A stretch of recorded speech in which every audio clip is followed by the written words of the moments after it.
Planos econômicos, senhoras e senhores. É um tema amplo, é um tema que está sendo atualmente discutido tanto no STF como no STJ. Eu gostaria de, antes de mais nada, entender um pouquinho. Tem algum advogado de banco aqui presente? Só para a gente saber. Não, né? Muito bom. Talvez eu conte alguns segredinhos para Vossas Excelências, e eu gostaria que mantivéssemos em segredo aqui entre nós. Não gostaria que os nossos banqueiros soubessem. Mas é um tema amplo, é um tema que que podemos ficar aqui horas discutindo, quiçá dias, mas eu entendo que Vossas Excelências têm os compromissos, eu não vou tomar muito tempo de Vossas Excelências.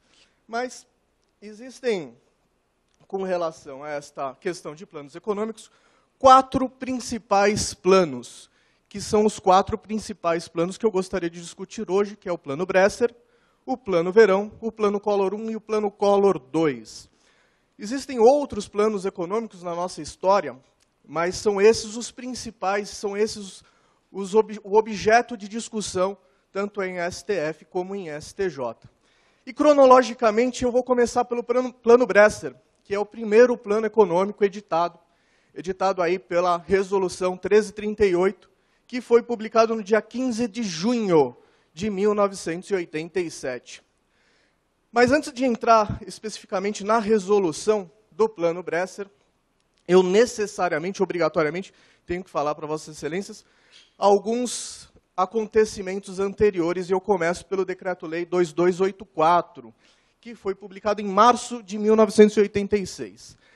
Neste Decreto-Lei, em específico, criou-se a OTN, que é a Obrigação do Tesouro Nacional. Também criou-se critérios para a correção monetária das cadernetas de poupança.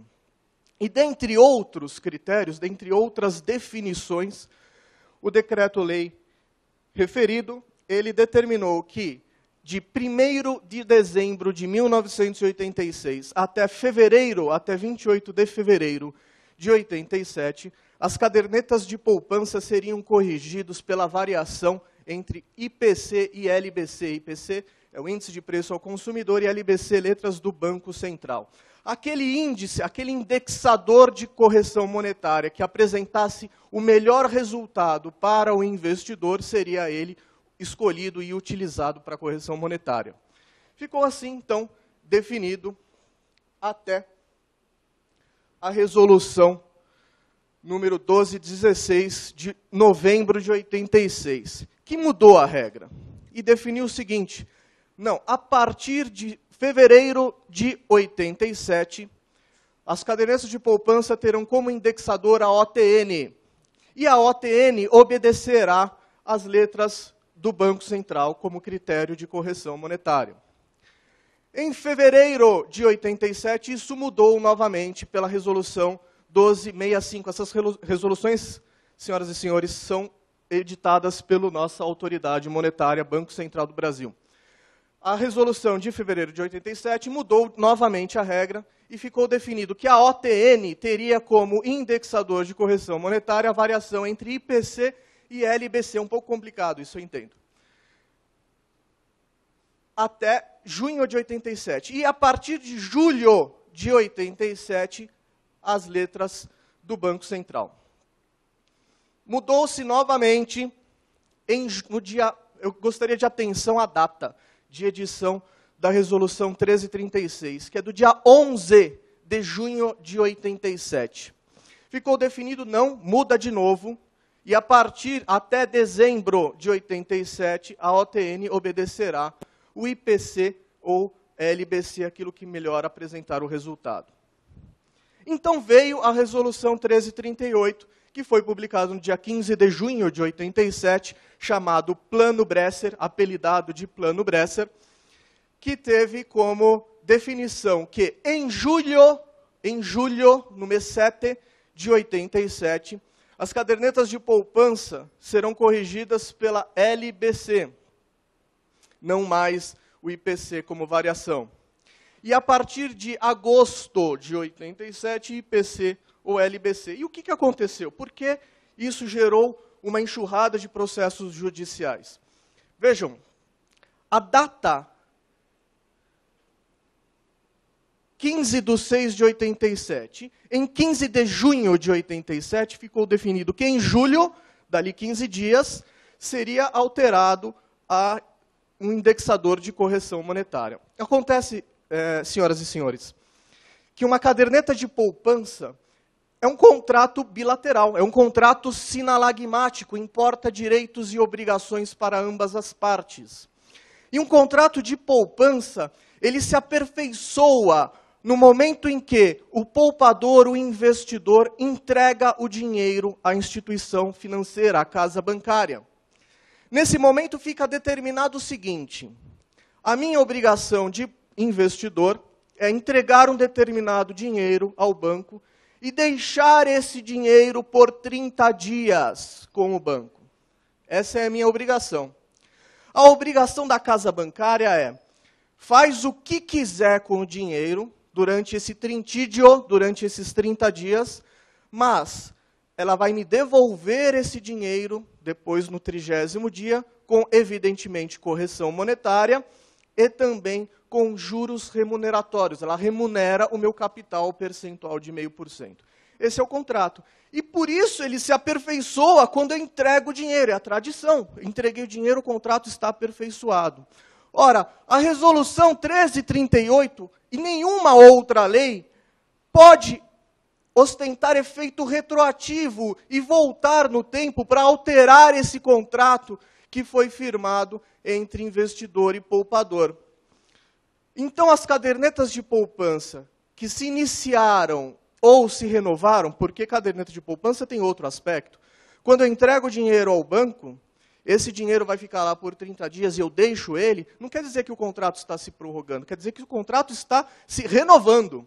A cada trintídio, o contrato se renova. Então, as cadernetas de poupança que se iniciaram ou renovaram nesse período, nesta primeira quinzena do mês de junho, não podem, pela resolução 1338, ser afetada, ser alterada, sob pena de ferir o direito adquirido e o ato jurídico perfeito firmado pelas partes. Nenhuma lei, menos ainda uma resolução, pode alterar direito adquirido, coisa julgada ou ato jurídico perfeito e acabado. Essa é a história do Plano Bresser. Acontece, senhoras e senhores, eu vou contar um segredinho aqui. Está todo mundo me ouvindo? Eu vou contar um segredinho aqui, é segredo nosso.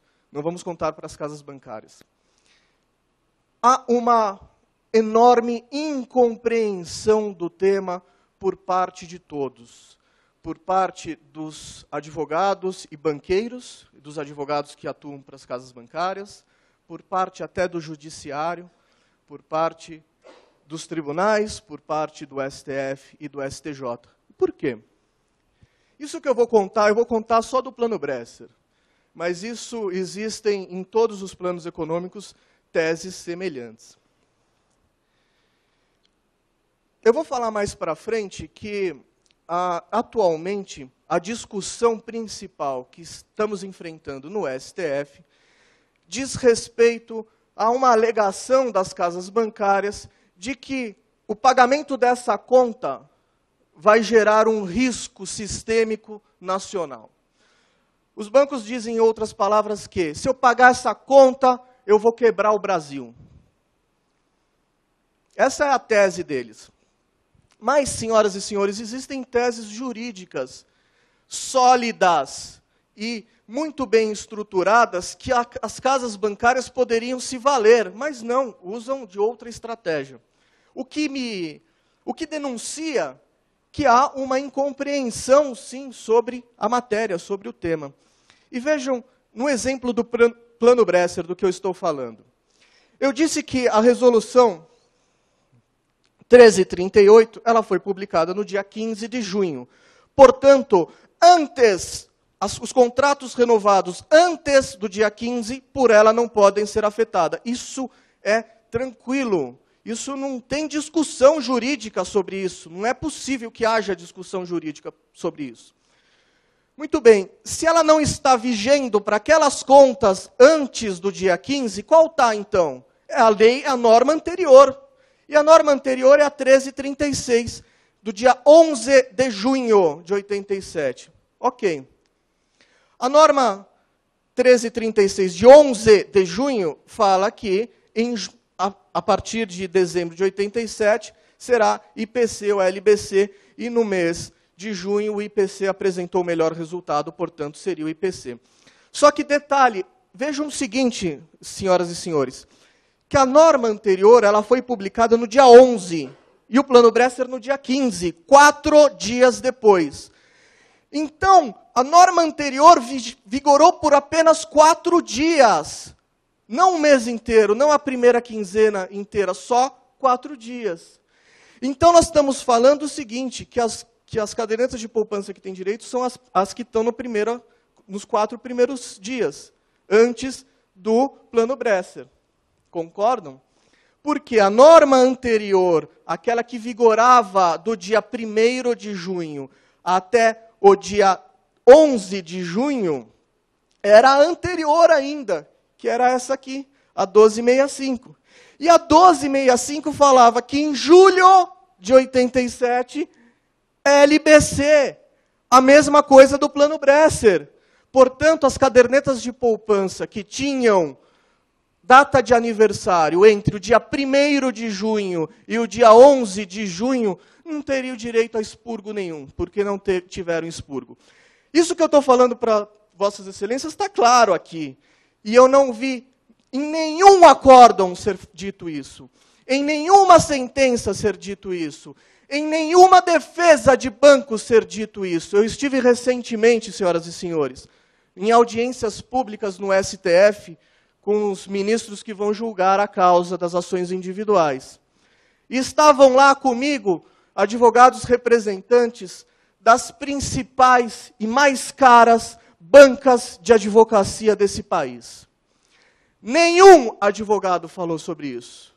E está aí, está claro, o que nos mostra uma completa e absoluta incompreensão sobre os planos econômicos. Da mesma forma que eu lhes ensinei sobre a questão do Plano Bresser, há também Plano Verão, Plano Collor, Collor 1, Collor 2, teses semelhantes. Claro que na atual situação, a alegação de que eu acabei de falar é muito frágil, porque nós já estamos numa situação processual muito mais adiantada para que seja permitido esse tipo de alegação. Mas eu digo isso aqui para mostrar, para comprovar para Vossas Excelências a tal incompreensão. Muito bem. O Plano Bresser, então, como eu disse, ele veio pela edição da norma 1338, de 15 de junho de 87, definiu que em julho de 87 a variação nominal pela OTN seria pela LBC e não IPC, e nós retroagimos esta questão nas ações judiciais. A tese das ações judiciais é que esta norma não poderia retroagir seus efeitos para alterar o contrato já firmado. E aqui eu trago os índices. O IPC do referido mês tinha como índice 26,06% e a LBC 18,02%. A diferença entre os índices é o referido expurgo, é o que a gente chama de expurgo, e é o que é cobrado. Eu coloco esse recorte deste texto porque ele resume a tese toda de praticamente todos os planos econômicos. Tudo gira em torno disso. Em outros termos, firmado ou renovado o contrato de depósito em caderneta de poupança com o agente financeiro, na vigência das resoluções 1265 e 1366, que é anterior ao Plano Bresser, sujeitaram-se as partes às regras vigentes no instante da celebração da avença. É só isso. Toda a tese jurídica é simples assim. E aí sim, o segundo plano econômico, que foi editado pela medida provisória 32 e publicado no dia 15 de janeiro de 1989. Antes da medida provisória, antes da MP 32, vigorava a Resolução 1338, que é o Plano Bresser, que aqui criou o Plano Bresser. E ela definia que, a partir do mês 8 de 87, as correções monetárias das poupanças obedeceriam à variação entre IPC e LBC, aquilo que apresentasse o melhor resultado. E isso vigorou até janeiro de 89. Antes não houve nenhuma norma. E a MP definiu algumas coisas, alguns critérios. Houve lá, nesta ocasião, o congelamento dos preços, a reforma monetária e a alteração na regra da correção monetária das cadernetas de poupança. Resolução, medida provisória número 32. A mesma história, exatamente a mesma teoria que eu falei agora sobre o Plano Bresser. Em janeiro de 89, o IPC estava vigendo por força da Resolução 1338, que é lá o Plano Bresser. Então, estava vigorando o IPC em janeiro de 89. E, a partir de fevereiro, ficou determinado que a correção das cadernetas de poupança seriam feitas pela LFT, Letras Financeiras do Tesouro Nacional. Só que, a mesma história. A norma publicada no dia 15 de janeiro, nunca, jamais, em tempo algum, pode retroagir seus efeitos e alterar o ato jurídico perfeito e o direito adquirido dos poupadores. A tese dos bancos com relação a isso é o seguinte: ora, não sou eu, banco, quem define o critério de correção monetária. É a União. É o responsável pela correção monetária, é a União, o Banco Central que edita essas normas. Então, eu só estou seguindo a lei, só estou seguindo a norma. Isso daí é uma interpretação conveniente das casas bancárias, porque a interpretação correta é essa, é óbvio. Eu costumo falar, para visualizar bem essa questão, eu costumo dar uma hipótese, um exemplo hipotético. A correção monetária das cadernetas de poupança ela funciona da seguinte forma: eu entrego o dinheiro hoje para a casa bancária, no trintídio dali 30 dias, a casa bancária vai me pagar a correção monetária referente a um indexador pré-estabelecido, mas com um índice conhecido apenas no final, apenas quando se paga a correção monetária, é óbvio. Eu não tenho como prever o futuro. É feita a apuração da correção monetária daquele período no passado. Eu não tenho como fazer isso no futuro. Se eu tivesse, se fosse possível estabelecer qual é a correção monetária futura, e o banco fizesse o seguinte: olha, nós vamos fazer esse contrato hoje, o indexador de correção monetária é o IPC hoje, está vigendo, e o IPC nos ensina que a correção monetária é de 42,72%. Eu recebo os seus R$100, poupador, e já vou creditar R$ 42,72 na sua conta. Só que, por contrato, você tem que deixar por 30 dias, e daqui 30 dias eu devolvo R$ 142, ok? Ok. Se isso tivesse ocorrido, e no meio do caminho houvesse alteração do indexador de correção monetária, o banco ia lá tirar R$ 42 e deixar só R$ 22,35? Não. Ia continuar esse valor, porque foi isso que foi feito no início do contrato. Foi isso que vigorou no início do contrato. Simples assim. Então, é a interpretação conveniente do banco, da casa bancária, em pagar o índice menor, claro. Eu comecei a atuar nessa questão de planos econômicos, defendendo especialmente construtoras. E a tese era o seguinte: as construtoras tinham financiamento da obra pelas casas bancárias, e no contrato de financiamento ficava estabelecido que as parcelas seriam pagas, corrigidas monetariamente, segundo o mesmo critério da caderneta de poupança, igualzinho. E as casas bancárias pagaram para o poupador o índice menor. Então eu entrei lá e cobraram dos mutuários e das construtoras o índice maior. Então eu entrava com ações judiciais para pleitear o índice menor, 22,35%, porque o contrato que eu tinha com o banco assim ensinava. E foi-se, nesta ocasião, já estava sendo pacificado nos tribunais a questão dos planos econômicos, e eu estava tomando perdendo todas as causas nesse sentido. Então, eu migrei e passei a advogar para os poupadores, porque eu entendi qual que era a real situação desta questão. Então, é simples. Foi interpretação conveniente da casa bancária pagar aos poupadores o índice menor. Muito bem, senhoras e senhores. Aí sim, há alguma dúvida com relação a... Mais para frente nós vamos poder debater tudo isso, mas se alguém quiser me interromper, por favor, fique à vontade e pergunte o que quiserem. Terceiro plano econômico que está sendo discutido é o Plano Collor I. Quando eu, em palestra, discussão com cliente, debates, onde eu estou, e eu menciono o Plano Collor, invariavelmente, eu vejo o semblante de muitas pessoas, as pessoas que viveram isso, mudarem imediatamente. Eu tenho a impressão que há um visceral sentimento de ódio aflorando a pele das pessoas só de ouvir falar em Plano Collor. E é com toda a razão que eu vejo isso, que as pessoas têm esse sentimento. Eu tenho um cliente no meu escritório que o pai, que já morreu, ele é cliente de algumas questões, inclusive plano econômico. E o pai tinha construtoras, tinha uma vida muito boa, a família tinha um padrão de vida alto. E a partir desta situação, desta ocorrência, a partir de 1990, ele quebrou. Ele passou a ter um sem número de dívidas com bancos, ele passou a ter um sem número de ações de reclamações trabalhistas de seus funcionários, ele quebrou, a família inteira quebrou, ele perdeu a empresa e perdeu o que ele tinha de posses pessoais. Senhoras e senhores, essa pessoa tirou a própria vida. E assim como ela, muitas outras fizeram isso, na ocasião de Plano Collor.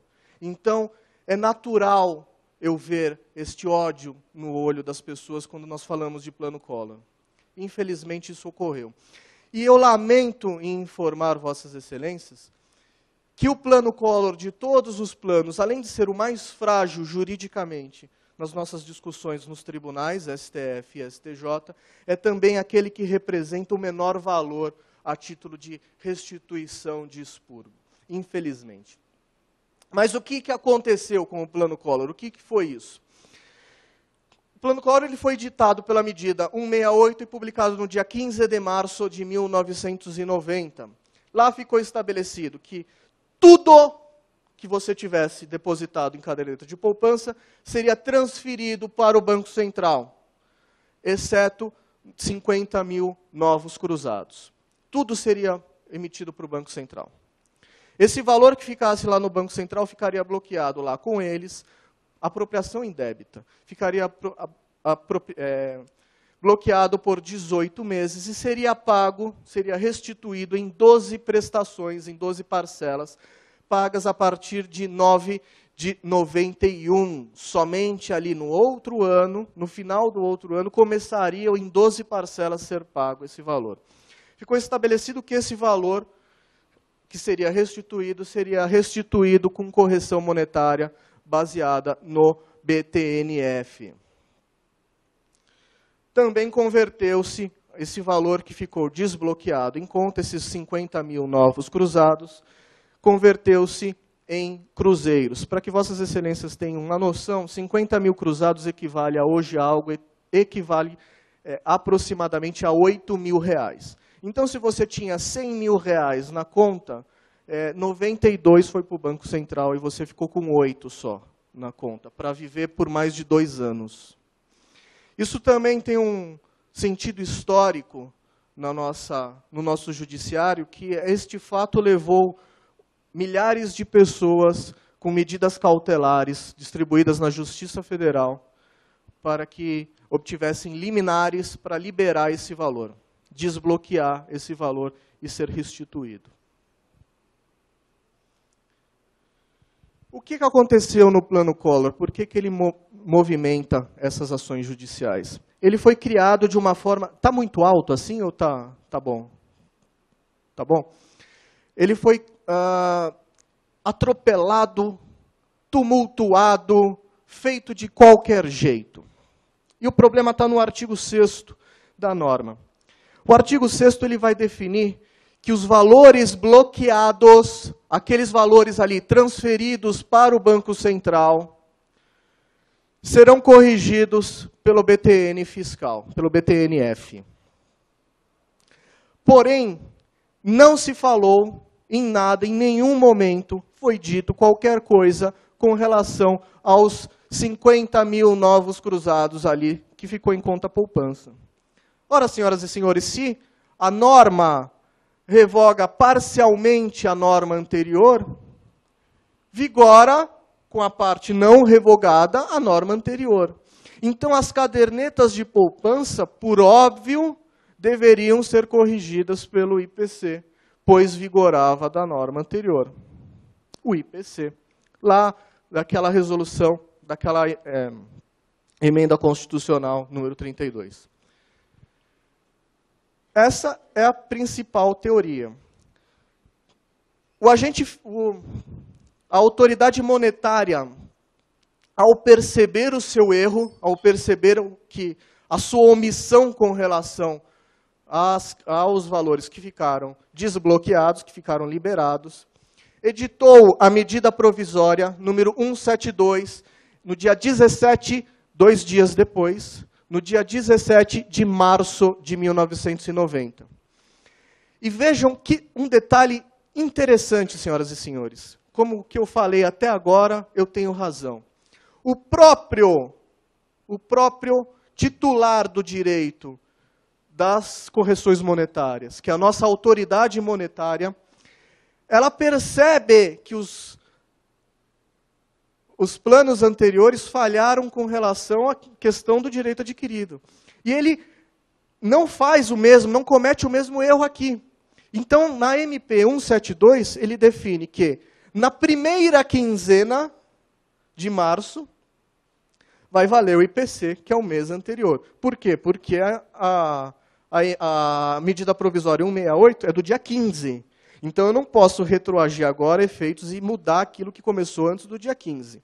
Então, na primeira quinzena, março, vale o IPC e o percentual é de 72,78%. Na segunda quinzena de março, muda agora, então vale a MP 168 e vamos utilizar o BTN fiscal. Em abril, salvo os depósitos da segunda quinzena, evidentemente, porque é o BTN, mais uma vez ele respeitando o direito adquirido, vale aí o IPC de 84,32% e em maio, a partir de maio, o BTN fiscal. A MP, senhoras e senhores, 172, ela foi revogada pela MP 174, que foi revogada pela MP 180, que foi revogada pela MP 184, que não foi convertida em lei. Portanto, deixa de existir no nosso sistema jurídico. A medida provisória que não é convertida em lei, ela cessa, perde os seus efeitos. Então, essa é a tese do Plano Collor. Ora, se a medida provisória 168 não definiu aqueles valores desbloqueados, qual seria o indexador de correção monetária, vale o anterior, lógico. E o anterior nos ensina que é o IPC, de 72,78%. A mesma tese, não há. E aqui ainda o próprio legislador nos ensina isso, nos ensina que a autoridade monetária não pode, e a Casa Bancária menos ainda, não pode conceder efeito retroativo à norma e alterar aquilo que foi feito antes. Muito bem.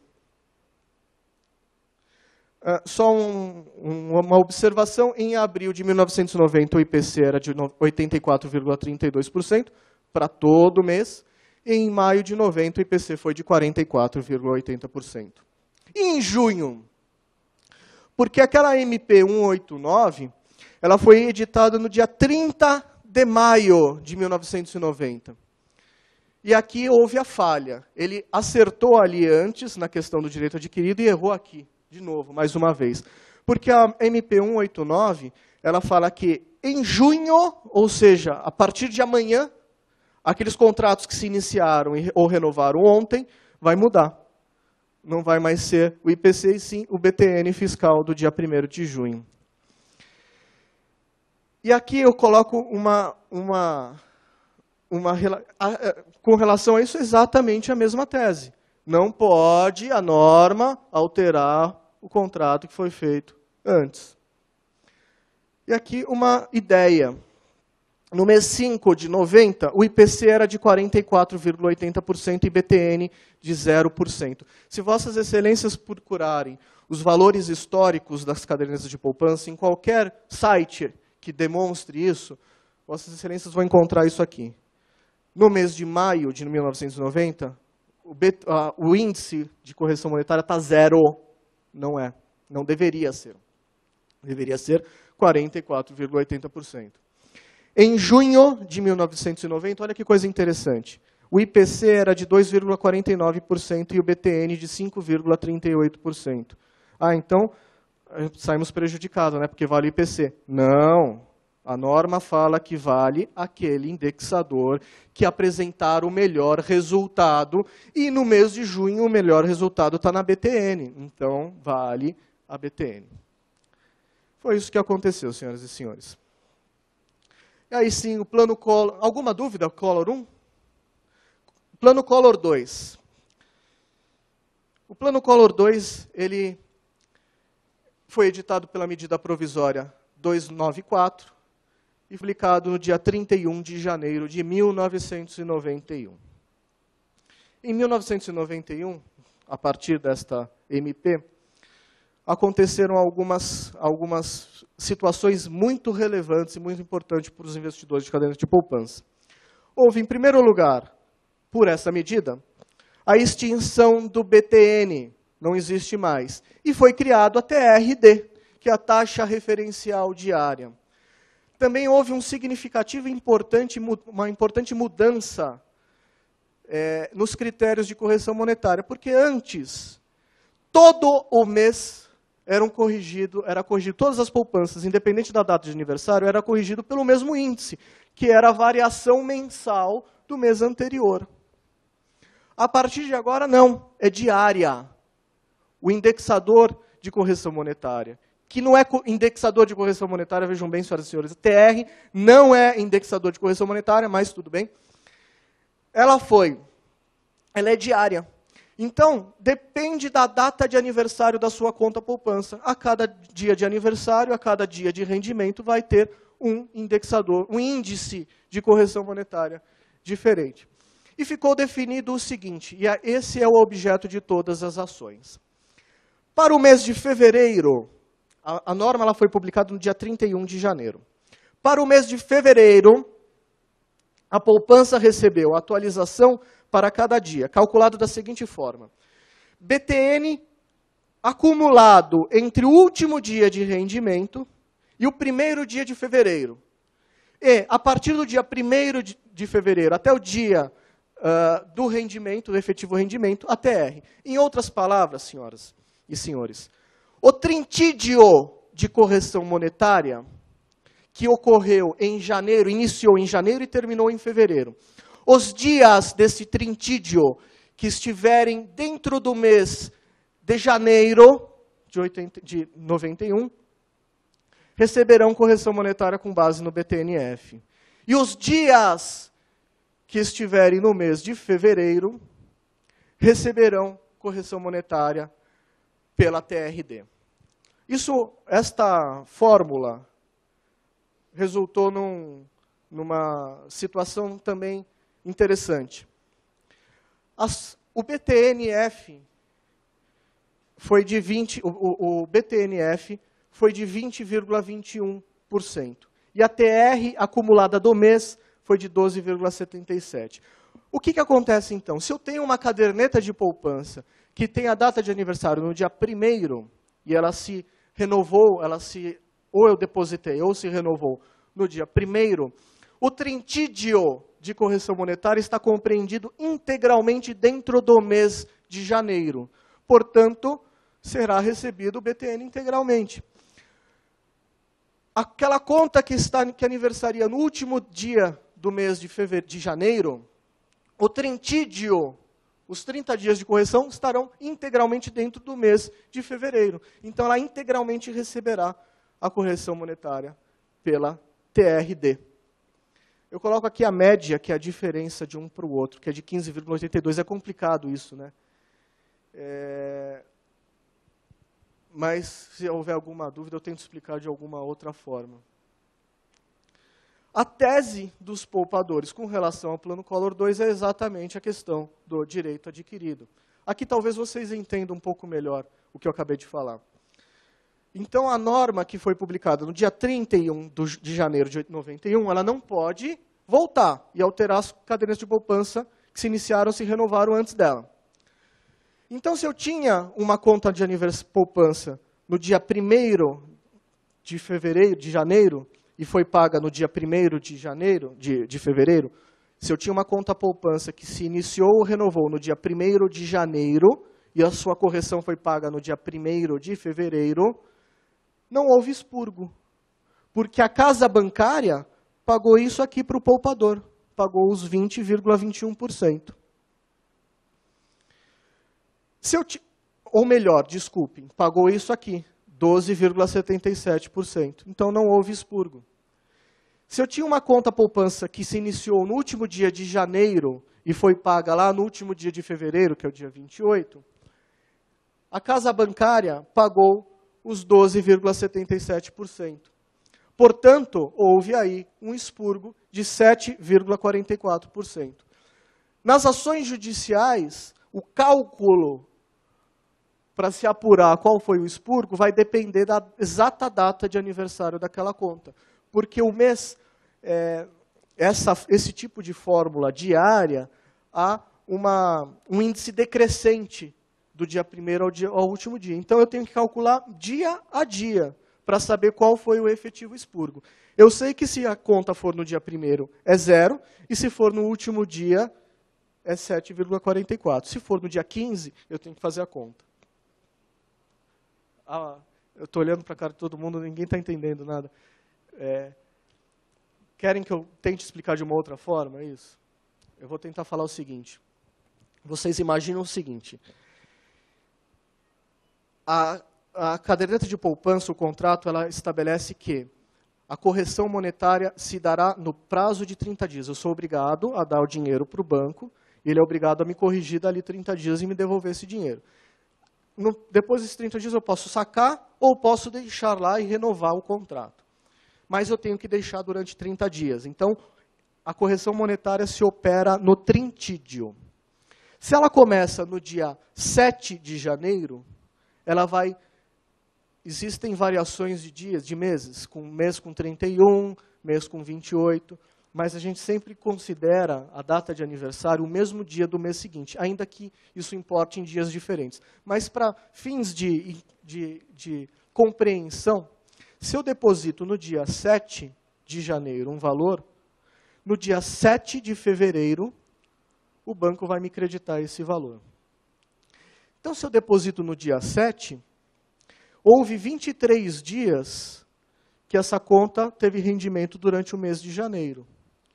E houve 7 dias que essa conta foi remunerada no mês de fevereiro. Então, a nova regra do Plano Collor II diz que aqueles valores que aqueles dias compreendidos no mês de janeiro, esses 23 dias, obedecem o índice, o indexador de correção monetária, BTN. E os 7 dias que eu estava lá no mês de fevereiro sendo corrigido, obedecerão a TRD.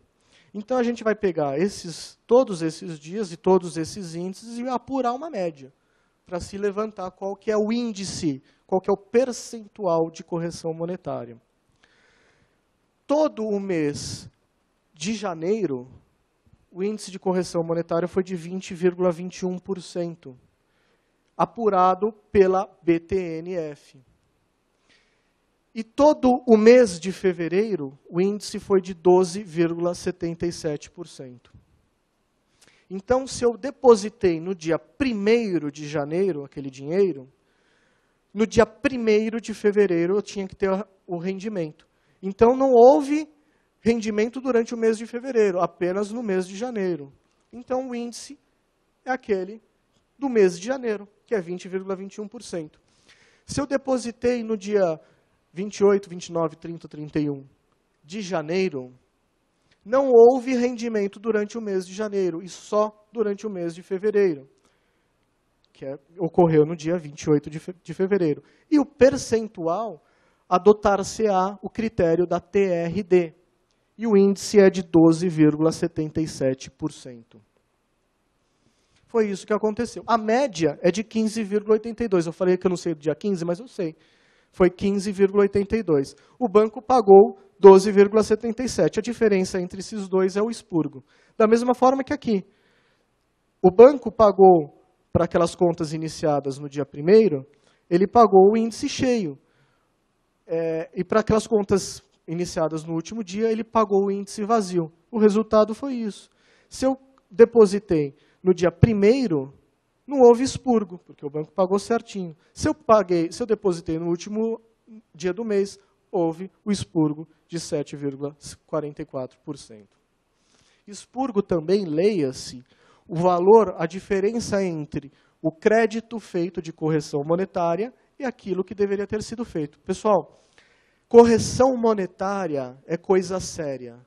Correção monetária não importa em plus, não importa em aumentar capital, não importa em alterar valor da moeda. Eu não ganhei nada com a correção monetária. Eu simplesmente, com a operação de correção monetária, traduzi a moeda de ontem na moeda de hoje. Eu continuo com o mesmo dinheiro. Então a gente não pode permitir que uma situação tão escabrosa dessa venha prosseguir. Eu falei rapidamente sobre os planos econômicos, o que aconteceu efetivamente, o que foi efetivamente cada um. E agora nós vamos dar um salto para os dias de hoje. E nós vamos falar o que nós estamos vivendo hoje em dia. Eu tomei a liberdade, nessa palestra, de separar em duas situações, colocar em duas situações a atual fase dos planos econômicos. Aquelas ações coletivas, como estamos vivendo as ações coletivas.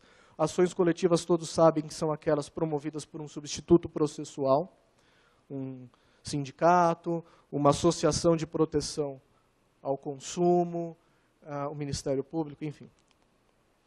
E depois vamos falar das ações individuais. Alguém aqui é autor, é parte em ação, salvo meu amigo aqui, Vicente? Eu não sou seu advogado, não, né? Depois nós vamos falar das ações individuais. Mas antes das ações coletivas. Como é que estamos vivendo o atual momento, o atual cenário? O que está acontecendo? Lá no STJ, o ministro Luiz Felipe Salomão, ele, num julgamento de um recurso especial, ele proferiu a seguinte decisão. E essa decisão, já falo dela. Ele entendeu o seguinte, que a Lei 7.347 de 85, que é a lei que trata das ações civis públicas, ela é omissa com relação ao prazo prescricional das ações coletivas. O que fez o nosso ministro? Ele adotou, por analogia, a Lei 4.717 de 65, que trata das ações populares. E essa lei diz que as ações populares prescrevem em 5 anos. Ação coletiva e ação popular? Não. São duas coisas distintas, duas coisas diferentes. A ação coletiva tem um aspecto, uma forma jurídica totalmente diferente. Mas tudo bem, ele usou isso e reduziu para 5 anos o prazo prescricional. Ora, mas o prazo prescricional das ações coletivas não seria o mesmo do prazo prescricional para as ações individuais? Sempre foi.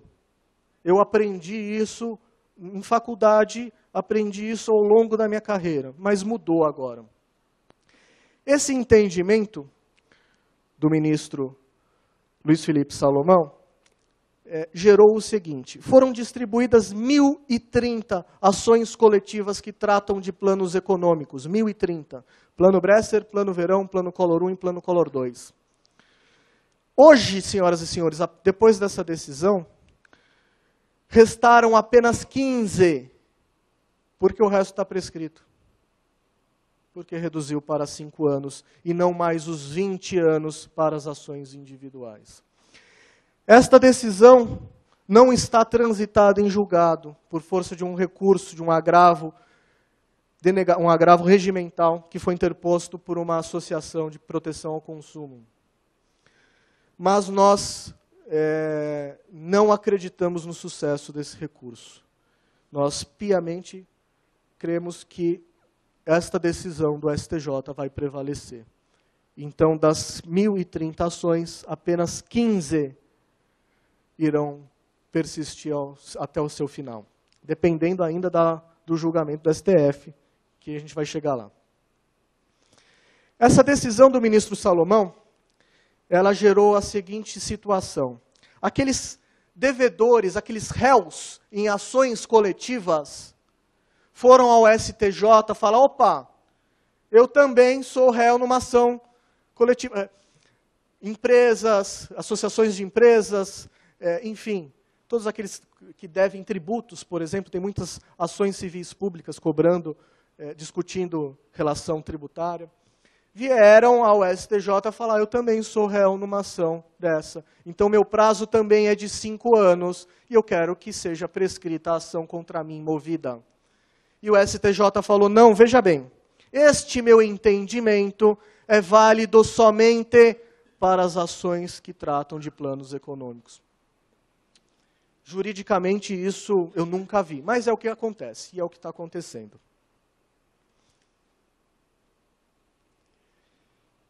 Eu numerei aqui as 5 ações coletivas válidas para o Estado de São Paulo, que já transitaram em julgado e já tiveram início nos seus cumprimentos de sentença. São eles: Bamerindos, Banco do Estado de Pernambuco, Banco do Estado da Bahia, Banco Nossa Caixa e Banco do Brasil. As ações coletivas movidas contra estes bancos já transitaram em julgado e as suas decisões valem aqui para o Estado de São Paulo. Quem tiver conta, quem teve conta, corre e vai pleitear o seu direito nessas ações coletivas. Eu vou aguardar quem quiser copiar. Eu vou disponibilizar isso também no final. Eu posso disponibilizar todos os slides e as decisões que eu venho tratando aqui. Para quem quiser, eu mando por e-mail. Tá?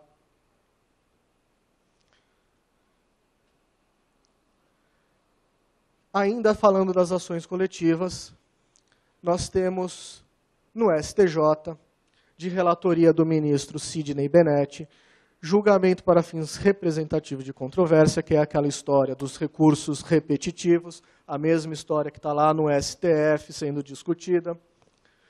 Em sede deste recurso especial aqui, ele consolidou a tese de que, se a prescrição para as ações coletivas é de 5 anos, a prescrição para mover, para executar o cumprimento da sentença dessas ações coletivas também vai obedecer o mesmo prazo, e é de 5 anos, não mais 20 anos, como era antigamente.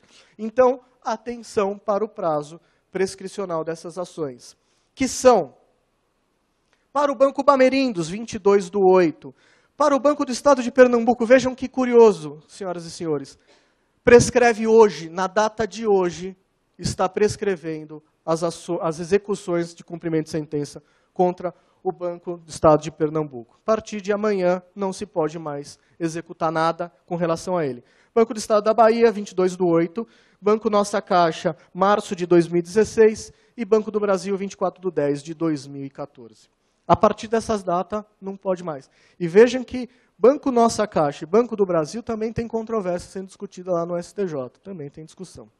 Tá bom, senhoras e senhores? O poupador tá bom? Basta para o poupador levar do STJ? Não. Em sede do recurso especial, número aqui presente, o ministro Sidney Bennett, está julgando o prazo prescricional, está julgando o prazo inicial de contagem dos juros moratórios para as ações coletivas. Senhoras e senhores, juros moratórios, ele foi criado pelo seguinte propósito. Eu vou ser demandado num processo judicial, na qual eu creio que eu sou devedor, mas eu vou utilizar o nosso sistema para procrastinar os efeitos dessa ação e pagar lá no final. Eu vou pagar ao credor, a título de indenização, os juros moratórios, que são os juros legais definidos por lei, de 1% ao mês atualmente. E quando que passa a iniciar os juros moratórios? A partir da mora, é óbvio. E quando que é a mora? Num processo judicial se estabelece a mora quando a parte é cientificada da existência desta ação, quando ela toma conhecimento jurídico da existência dessa ação, portanto, é a partir da citação. A partir da citação, vale juros moratórios. O que as casas bancárias têm feito numa estratégia aética, se não, para não dizer outra coisa? Eles alegam, não, juros moratórios passa a incidir a partir da citação na execução, no cumprimento de sentença, não lá naquela ação desde o início. E olha, senhoras e senhores, isso está sendo julgado e provavelmente vai prosperar no STJ. Então isso vai gerar uma redução considerável em todas as execuções que já foram movidas e que serão movidas até os prazos prescricionais, porque perderemos uma boa parte dos juros moratórios. O banco foi citado numa ação dessa em 90, 94, 96. A partir de então, é juros de 1% ao mês, sobre o total da condenação. E isso tudo vai cair por esse julgamento que eu lhes mostrei. Aí sim, já chega de ação coletiva, vamos ficar revoltados com tudo isso, vamos falar então das ações individuais. As ações individuais eu estou dividindo aqui em 3 situações. As ações extintas, aquelas que acabaram, o poupador recebeu o seu dinheiro, acabou tudo bem. Ou não, alguns perderam. As ações em fase de execução, sim, acreditem, ainda há ações em fase de execução. Por incrível que pareça, porque para a ação estar em fase de execução, é porque ela começou em 2009. Porque a partir de 2009, o que não transitou em julgado está suspenso. Então, desde 2009 ainda tem muitos processos, e eu patrocino vários, em fase de execução.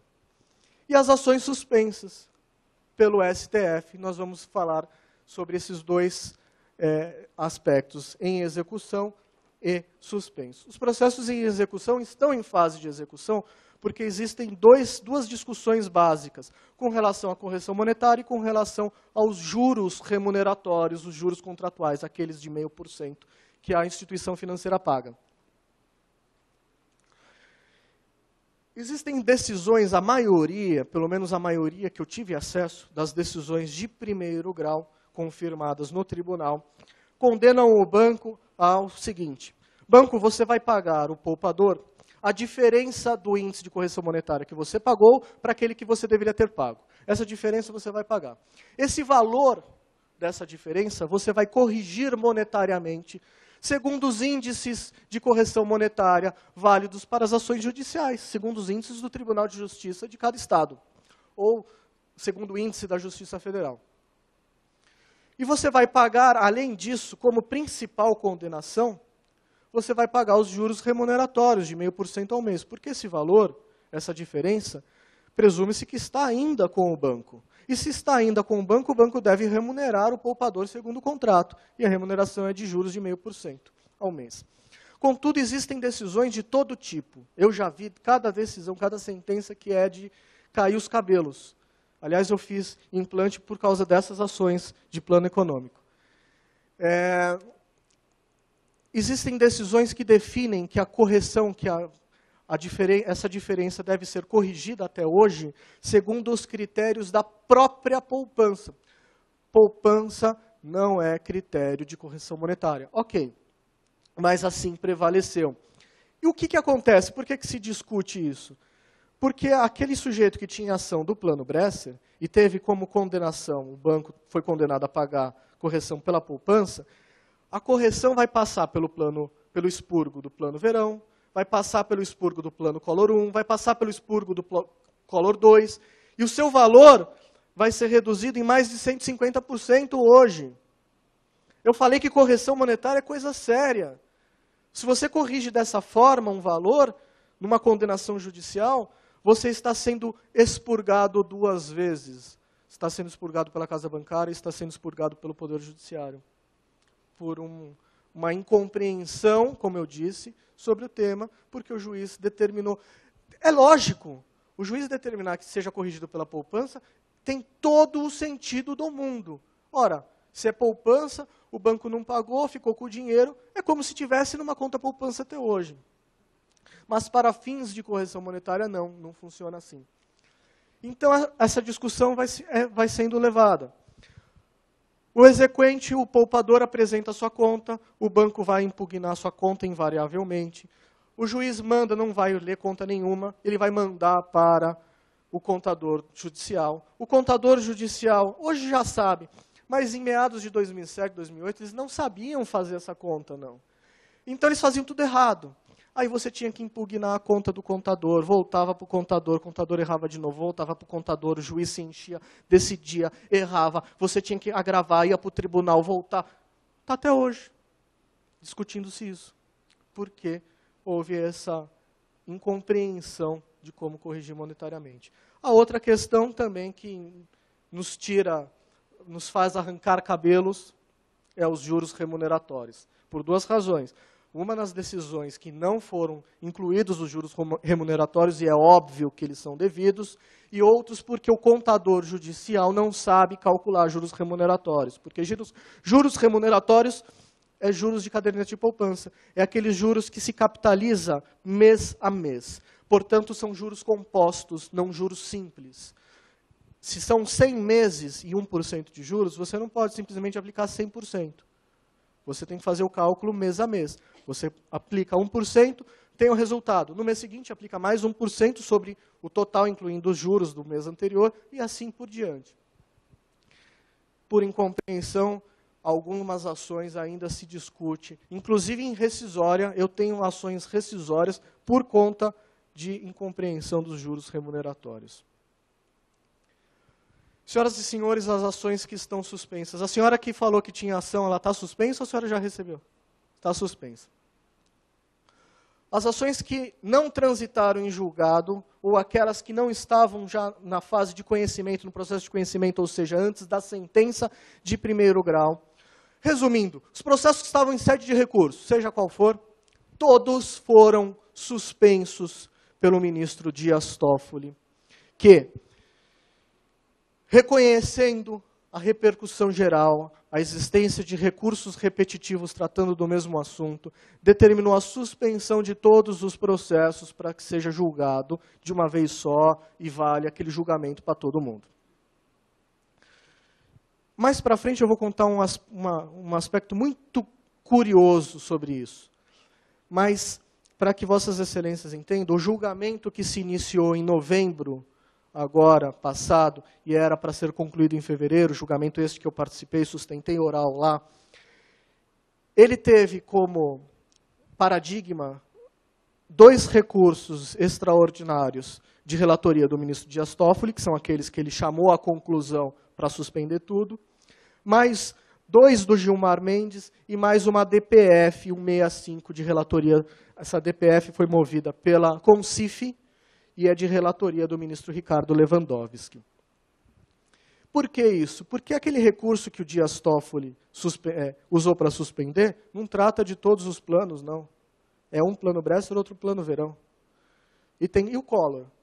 Então a casa teve que se compor, fazer um arranjo e incluiu 2 recursos extraordinários de relatoria do Gilmar Mendes para que o julgamento tenha efetividade, claro.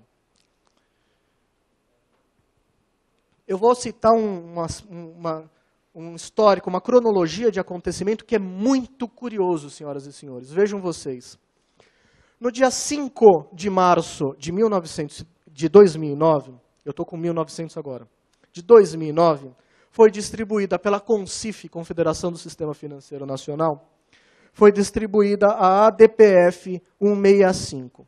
Na distribuição dessa ação, a ADPF pedia liminar para que o STF suspendesse todas as ações de plano econômico.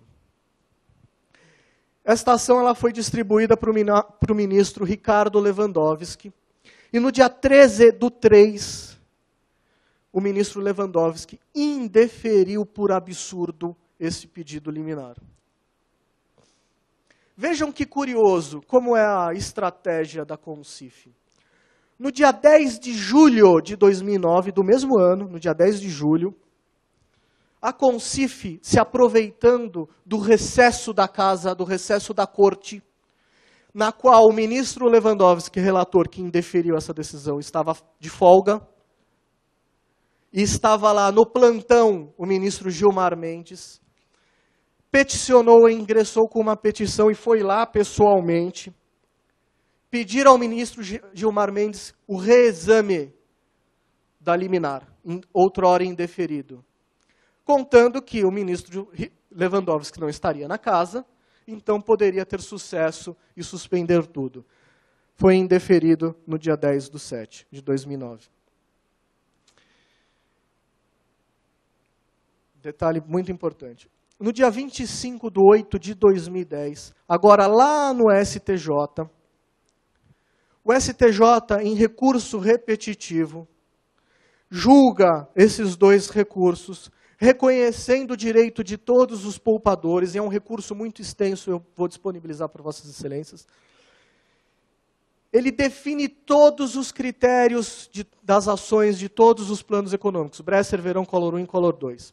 O STJ, em recurso repetitivo, que chegou a suspender o curso das ações, mas rapidamente julgou, definiu o critério de tudo. No dia 25/8, que está errada essa data, é no dia 23/8, senhoras e senhores. No dia 27, que também está errado, é no dia 25/8, vejam que curioso.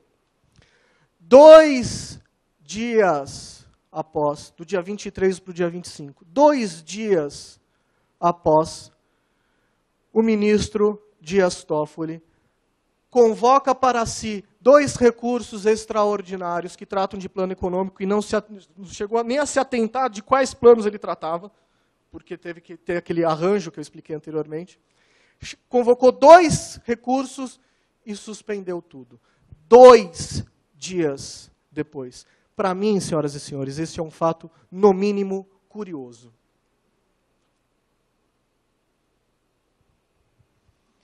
A principal... Bom, no STJ, o que vigora hoje são as discussões com relação a ações coletivas. E, especialmente, aquela ação que discute sobre a questão do início de prazo de juros e a questão da prescrição, que ainda não transitou em julgado. Mas, fora isso, o resto está no STF e está em sede deste julgamento aí que iniciou em novembro e que está se discutindo tudo isso. Não há, senhoras e senhores, nenhuma tese plausível ou uma tese razoável, jurídica dos bancos para se defenderem nisso. Se Vossas Excelências tiverem a curiosidade, assistam o julgamento. Verão que o julgamento que foi iniciado no dia 27 teve como sustentação os bancos. Os advogados dos bancos lá, entre Eros Grau, Arnold Wald, enfim, outros grandes advogados do Brasil, defendendo os planos econômicos, e vocês vão ver que não há tese sustentável jurídico para defendê-los. É só encheção.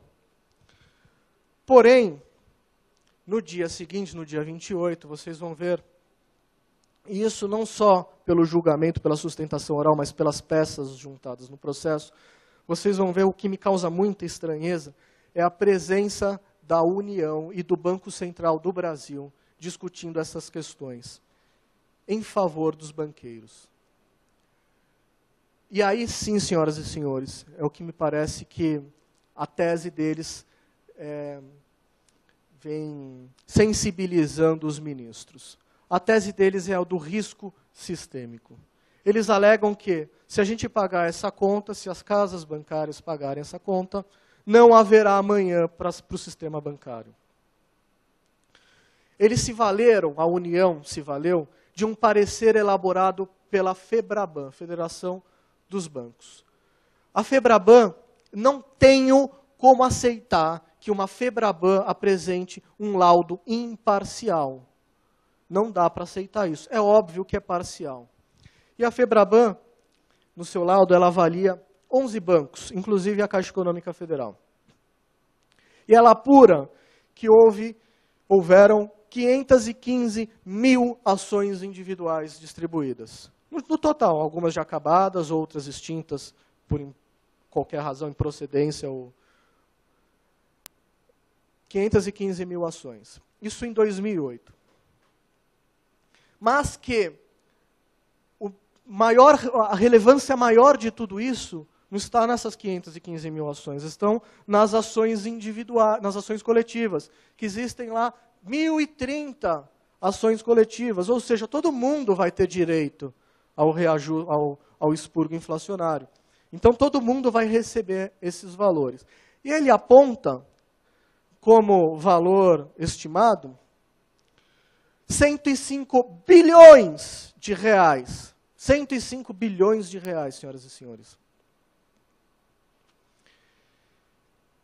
Sendo que 35 bilhões seria apenas a condenação da Caixa Econômica Federal, o que equivaleria a 3 vezes o seu patrimônio líquido. Então, vai quebrar a Caixa Econômica Federal se ela pagar isso. Conclusão do parecer da União. A União fala isso. O desarranjo macroeconômico resultante das perdas poderá comprometer por anos a sustentação do crescimento econômico do país. Por isso, estou aqui com base num parecer da FEBRABAN para pedir a improcedência de todas as ações individuais e coletivas. O resultado disso seria drástico, né? A senhora que move a ação, o meu colega e milhares de outros poupadores que, em caso de improcedência das suas ações, sofrerão o ônus da sucumbência. Então, e a gente que advoga para essas pessoas, vamos ter que defendê-las desse ônus, dessa sucumbência. Então, além das pessoas perderem os seus direitos, esse direito é evidente, é claro, além dela perder esse direito, elas vão sofrer consequências jurídicas financeiras. O economista Roberto Luiz Troster, este economista, ele foi economista-chefe da FEBRABAN por anos. Ele saiu nesta ocasião, e não foi por marra, não foi por birra que ele fez esse parecer, não. Ele foi porque é um parecer real. Ele estima que em 31 de janeiro, estima não, ele apura, isso não é estimado, é apurado. É diferente dos 105 bilhões que é folclore. Ele apura 36 milhões de novos cruzados depositados nas cadernetas de poupança. Eu estou falando só do plano verão, porque o plano Bresser e o plano Collor utilizam outro critério, os valores são bem menores. O valor expressivo de tudo isso, considerando os 4 planos econômicos, está no plano verão. Não está no Bresser nem no Collor 1, muito menos no Collor 2, que é o mais frágil de todos. O economista apura que na primeira quinzena, portanto seria o momento em que as pessoas tinham direito, porque na segunda quinzena não tem ação nenhuma proposta, haveriam 48,39% dos depósitos. Ou seja, se você fizer uma análise linear durante o mês, você entende que na primeira quinzena do mês de janeiro, 48,39% dos depósitos estavam lá. Portanto, 17,5 milhões de novos cruzados. Esses 17,5 milhões de novos cruzados tiveram 20,46% de expurgo. que é a diferença entre o índice que o banco pagou para aquele que ele deveria ter pago. Portanto, haveria no plano verão 3,58 milhões de novos cruzados expurgado e cobrado efetivamente. Esse valor, corrigido para a data de hoje, equivale a 29 bilhões de reais. Portanto, um valor muito inferior ao valor apurado ali pela FEBRABAN. Esse é um aspecto... Pois não.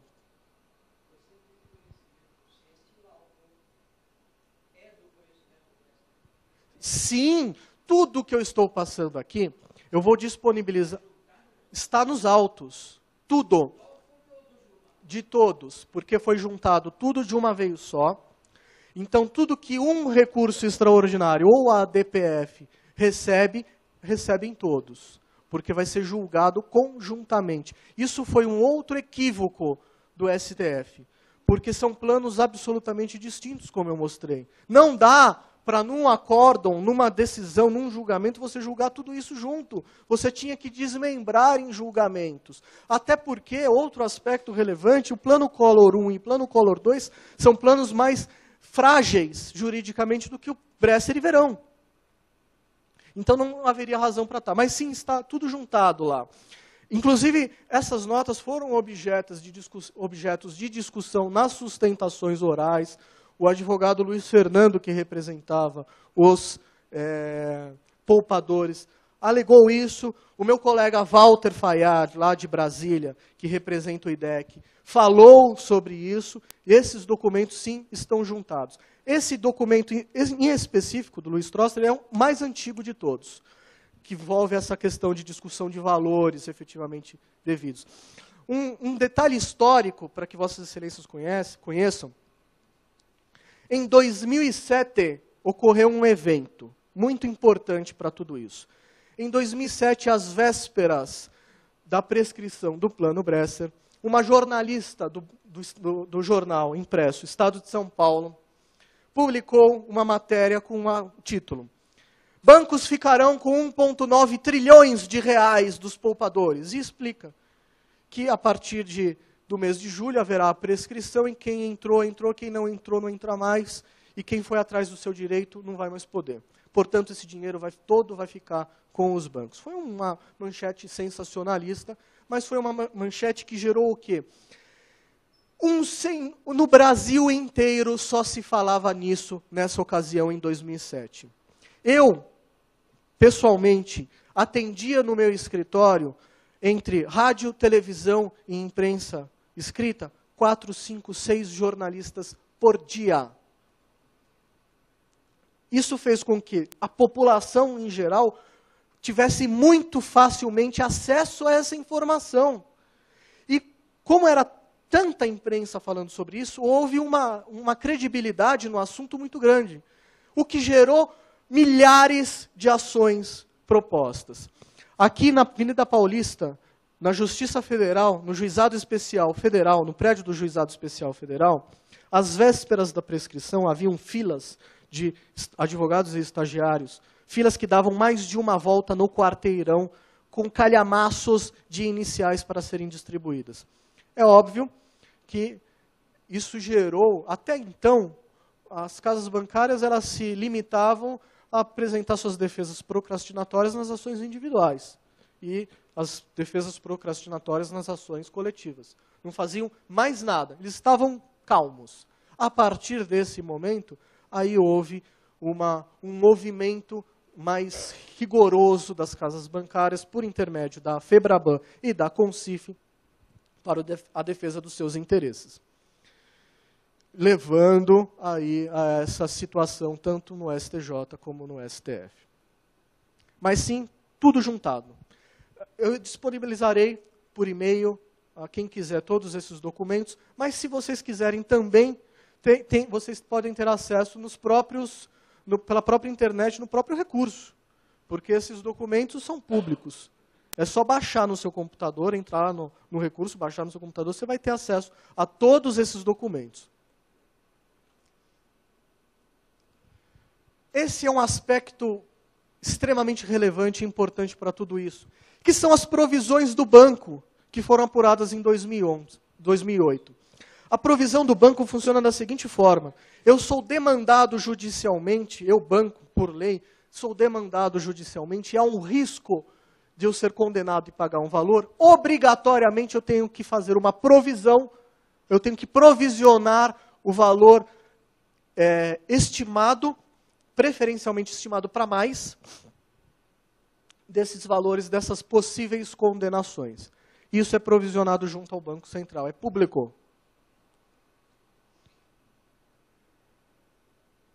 Se nós fizermos... Pois não.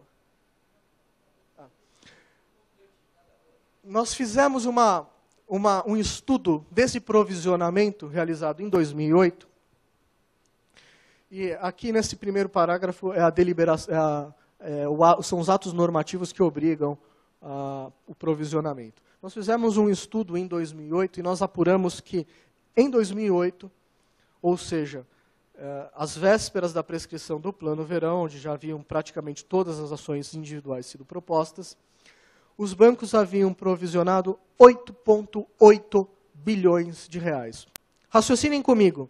Se eu, banco, provisiono 8,8 bilhões, é o que eu acredito que eu vou pagar. É aquilo que eu vou pagar. Está público. Não é 150 bilhões. Se fosse 150 bilhões, isso nós discutimos lá no STF, é 150 bilhões que vocês estão alegando que vão pagar, porque hoje está 105, mas no início da discussão era 150, vocês verem como é que funcionam as coisas. É 150 bilhões, então provisiona 150 bilhões. Por que não está provisionado? Porque é só 8,8 bilhões. Nós apuramos isso em 7 bancos. O HSBC... Não, vamos falar da Caixa Econômica do Itaú e da nossa Caixa. Esses 3 bancos...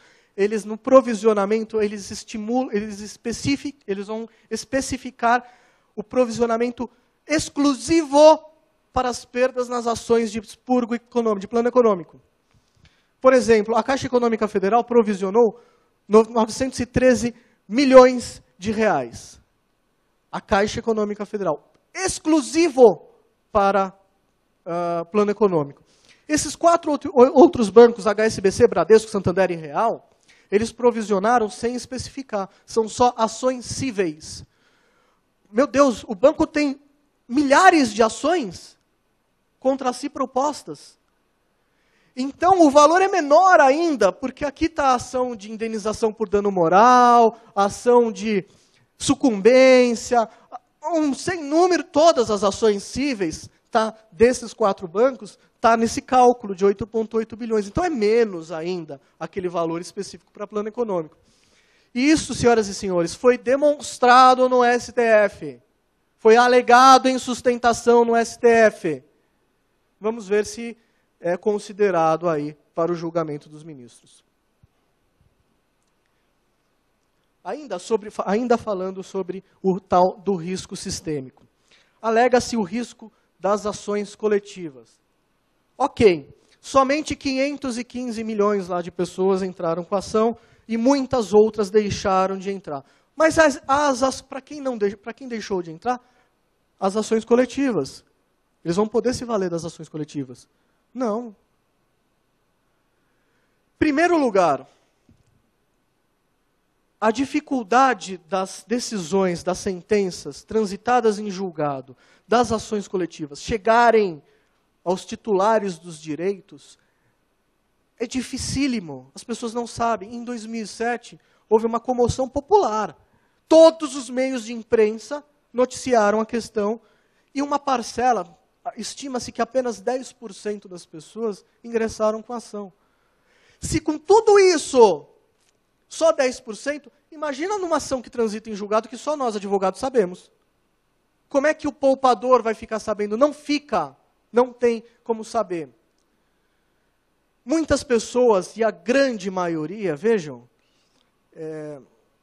não tinham dinheiro expressivo para mover uma ação aqui. Eram valores pequenininhos, que não compensa, não justifica ir até lá, não paga o táxi para ir até o advogado. E deixaram para lá, por óbvio, não vale a pena. Isso não está sendo considerado. os custos para essa ação impedem que muita gente promova. Os bancos, eles oferecem uma dificuldade em obter o extrato que é impressionante. Prova-se isso pelo número de ações cautelares de exibição de documento que foram propostas. Sem número de cautelares, eu patrocino centenas de cautelares para obrigar banco a apresentar extrato porque ele não apresenta. E qual que é o procedimento? O sujeito vai lá na agência. Além de tudo, isso tem aqueles que não sabem. Quanta gente que tinha poupança já morreu e os seus herdeiros não sabem? Eu sei. Tá bom, papai morreu, tinha poupança, ele vai ter direito. Poupança onde? Que banco? Não sei. Não sei. Não vai entrar com ação.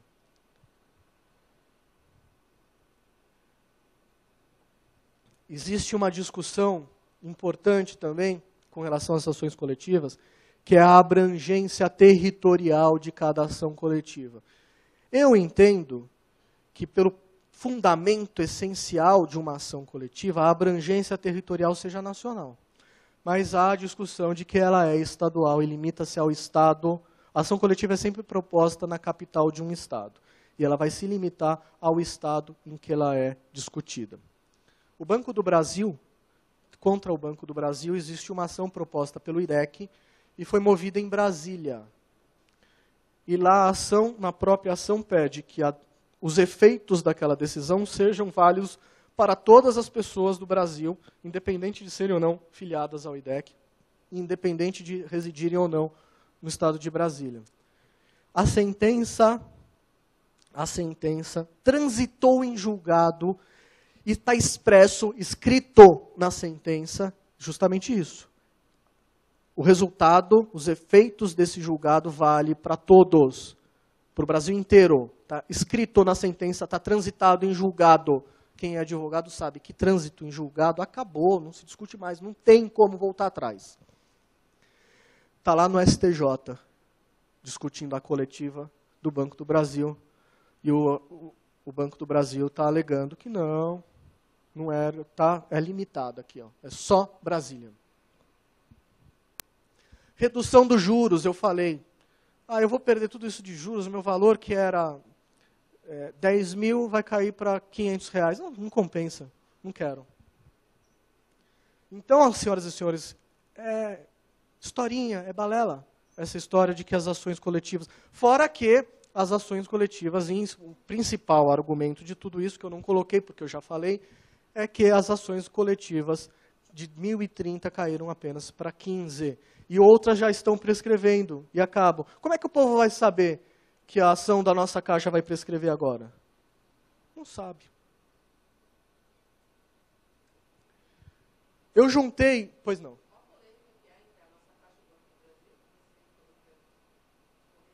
A polêmica entre o Banco da Nossa Caixa e o Banco do Brasil? Não, as ações elas têm sido propostas todas contra o Banco do Brasil.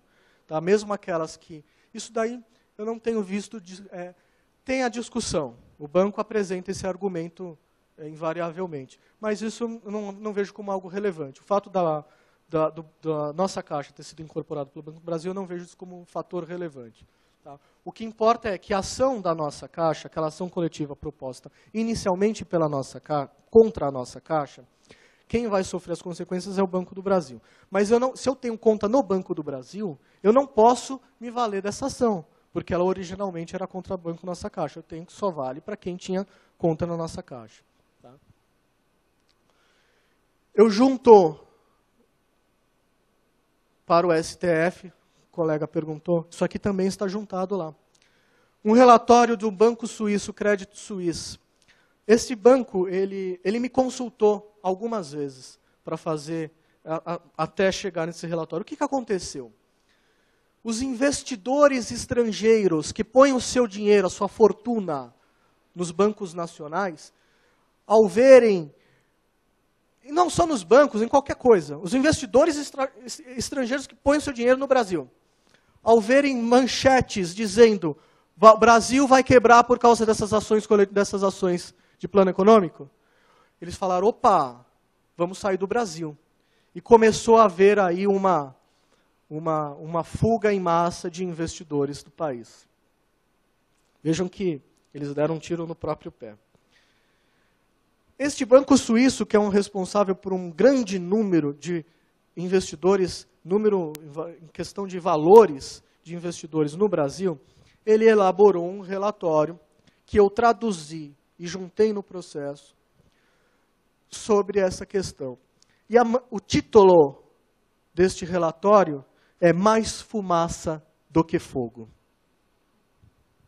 Esse relatório teve o apoio também de uma grande firma de advocacia, a MHM Law, que não é bem uma firma de advocacia, ela é uma firma de auditoria.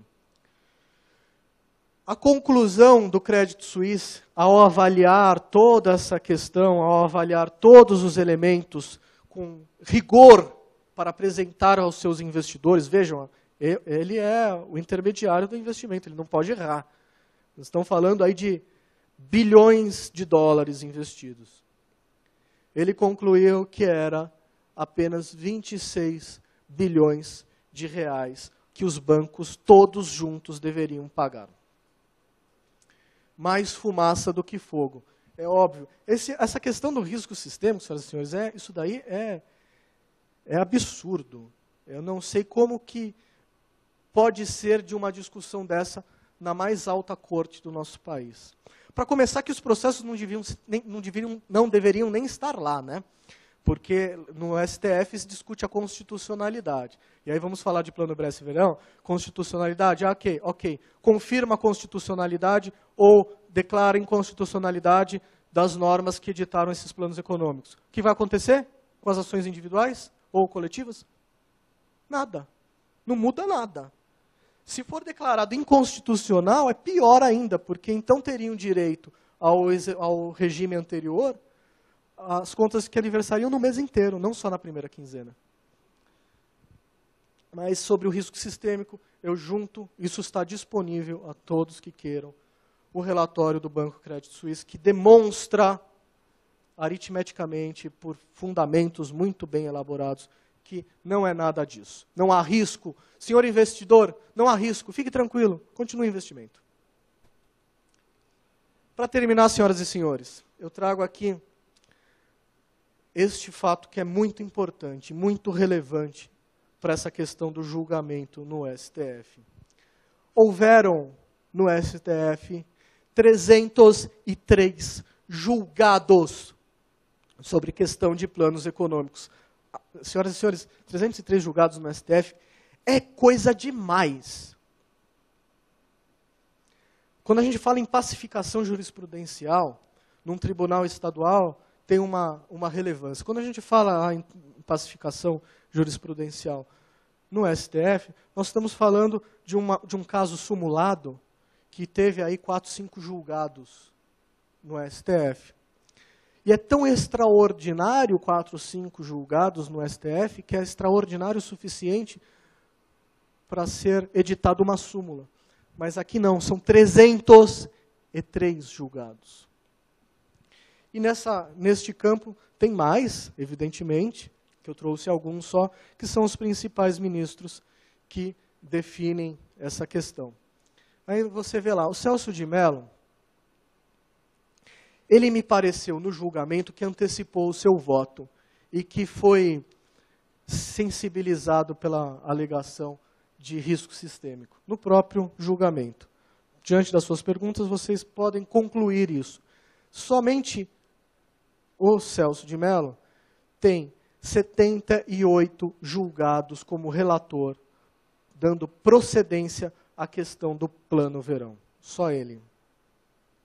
Marco Aurélio, que eu também não sei qual que vai ser, também pode ter antecipado seu voto favorável aos bancos, tem 33. O ministro Ricardo Lewandowski tem 3 julgados de Plano Verão.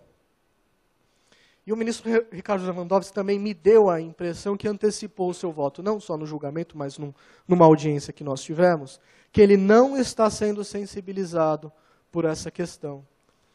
Que ele aparentemente vai votar a favor dos poupadores. E ele tem 3. Muito bem. isso mostra, isso denuncia a atual pacificação e isso nos remete à reflexão